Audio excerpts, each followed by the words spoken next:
kurobanuramo amadini, intara n'imiryango, urukoba hamwe n'ibitsina. Ivyo bituma ukengera abandi,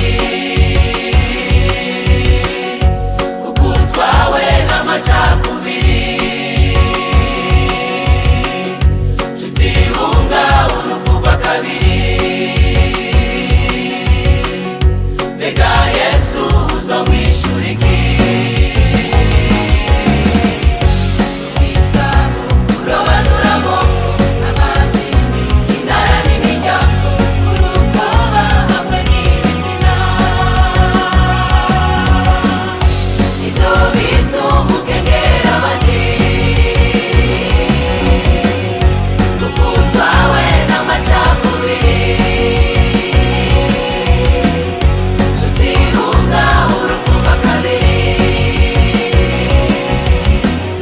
mbega Yesu uzomwishura iki?